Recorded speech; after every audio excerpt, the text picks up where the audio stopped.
कभी अगर बनना हो तो बाज बनना, लेकिन कभी तोता मत बनना। तोता बोलता तो बहुत है, लेकिन ज्यादा ऊंचाई पे उड़ नहीं सकता। और वहीं बाज बोलता कम है और ज्यादा ऊंचाई पे उड़ता है। और बाकी पंछियों का राजा होता है बाज। आज मैं आपको 5 ऐसे पॉइंट बताऊंगी जो हर इंसान को बाज से सीखनी चाहिए और लाइफ की बहुत बड़ी लर्निंग है 5 पॉइंट्स में। पहला लेसन, ईगल फ्लाई अलोन। बाज अकेला उड़ता है और बाकी पंछियों के मुकाबले ऊंचा उड़ता है। बाज अकेला उड़ेगा, लेकिन कभी भी चिड़िया या छोटी पंछियों के साथ नहीं उड़ता है। बाज या तो बाज के साथ उड़ेगा या फिर अकेला उड़ेगा। इससे हमें यह सीख मिलती है, छोटी सोच वाले लोगों से दूर रहें, अकेला रहें, क्योंकि यही वह सही समय है जिसमें खुद को जानने का मौका मिलता है।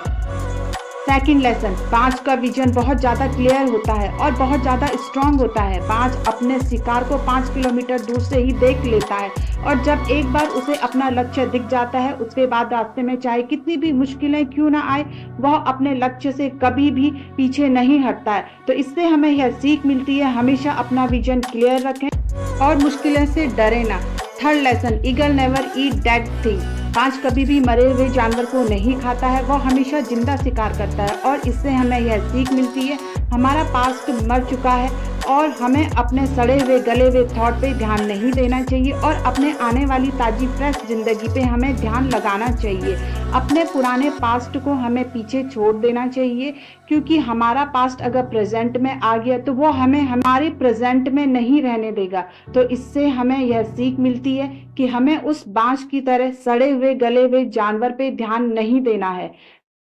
फोर्थ लेसन, जब आंधी तूफान आता है तो बाज बहुत अधिक एक्साइटेड हो जाता है। जब बारिश होती है तो सारे पंछी छुपकर बैठ जाते हैं, लेकिन बाज को बड़ा मजा आता है। जब तेज हवाएं चलती है तो बाज उन हवाओं के सहारे और तेजी से ऊपर की तरफ उड़ता है और ऊपर उड़ते उड़ते इतनी ऊंचाई तक पहुंच जाता है कि बादलों से ऊपर उड़ने लगता है। तो इससे यह सीख मिलती है कि हमें मुसीबत में मजा ढूंढना चाहिए। नेपोलियन हिल ने भी एक बार कहा है, हर बड़ी चुनौती के साथ एक बड़ा अवसर लेकर आती है। तो उस बांझ की तरह तुम भी अपने अवसर को पहचाने, और जिस दिन तुम्हें सारे अवसर को पहचानने की क्षमता मिल जाए तो सारी मुश्किलें नीचे होगी और अवसर ऊपर होंगे।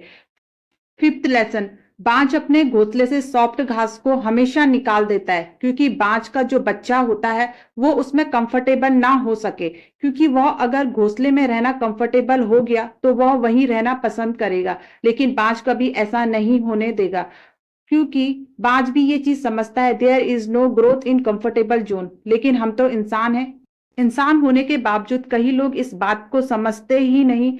आप जितना ज्यादा कंफर्टेबल जोन में रहोगे, आपकी लाइफ आने वाले टाइम में उतनी ही ज्यादा अनकंफर्टेबल हो जाएगी। तो बाज की तरह बने, अकेले रहें, विजन क्लियर रखें और अपने पास्ट में मत जिए।